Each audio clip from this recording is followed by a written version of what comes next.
आज कोल्हापूरचा विचार करता घरातून बाहेर पडलो तर आपल्याला खड्ड्यामध्ये जावं लागतं अशी परिस्थिती आहे। 278 कोटी रुपयाची मागणी कोल्हापूरच्या वतीनं झालेली आहे, त्यातले 100 कोटी मिळाले असे म्हणतात, पण रस्ते कुठे आहेत हा प्रश्न आमच्या समोर आहे। कोल्हापूरचे रस्ते जर तुम्हाला करायचे नसतील तर खड्डे मुजवायला तरी किमान 50 कोटी रुपये तुम्ही द्यावे।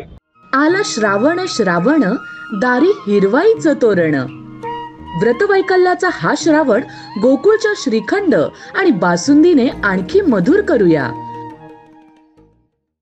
81 वॉर्डमध्ये काँग्रेस पक्षाच्या वतीनं खड्डेमुक्त आंदोलन करायचा निर्णय आदरणीय सतेज पाटील साहेबांच्या नेतृत्वाखाली आम्ही घेतलेला आहे। आज कोल्हापूर दक्षिण मतदारसंघामध्ये मी असेल, उत्तरमध्ये जाधव वहिनी असतील, आमचे आजगावकर सर असतील, गट नेते आदरणीय सारंगधर देशमुख साहेब असतील, सचिन भाई असतील, यांच्या नेतृत्वाखाली आम्ही खड्डेमुक्त आंदोलन घेतलेलं आहे। आज कोल्हापूरचा विचार करता घरातून बाहेर पडलो तर आपल्याला खड्ड्यामध्ये जावं लागतं अशी परिस्थिती आहे।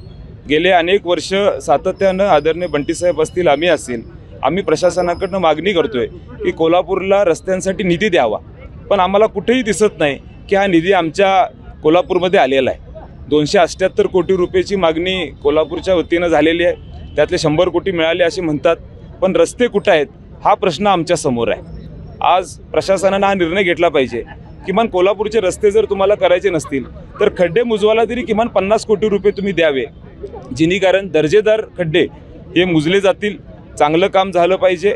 आज कोल्हापूरची परिस्थिती बघितली तर खड्डेमय कोल्हापूर दुर्दैवानं झालेलं आहे। आणि मग राजकीय पोटी जर तुम्ही आम्हाला विरोध करत असेल तर तुम्ही राजकारणामध्ये विरोध करा, तुम्ही निवडणुकीमध्ये विरोध करा, पण आम्ही जी काही मागणी केलेली आहे रस्त्यांसाठी ती मागणी कोल्हापूरच्या लोकांना त्रास होईल अशा पद्धतीनं तुम्ही दुरावा करू नका। आमच्या सगळ्यांची तुम्हाला विनंती आहे की खऱ्या अर्थानं आमच्या पत्रावर जरी तुम्हाला पैसे द्यायचे नसतील तर किमान कोल्हापूरचा विचार करून तरी आज तुम्ही कोल्हापूरला निधी द्यावा आणि कोल्हापूरचे रस्ते हे दर्जेदार करावे अशी विनंती आम्ही प्रशासनाकडे करतो।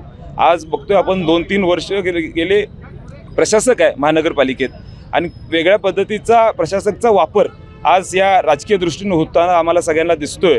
आमची अजून एकदा विनंती आहे, कोल्हापूरचे रस्ते हे चांगले झाले पाहिजेत आणि लवकरात लवकर कोल्हापूरचे खड्डे हे मुजवले गेले पाहिजेत। अशाच नवनवीन अपडेट पाहण्यासाठी आमच्या KK न्यूज चॅनेलला सबस्क्राइब करा।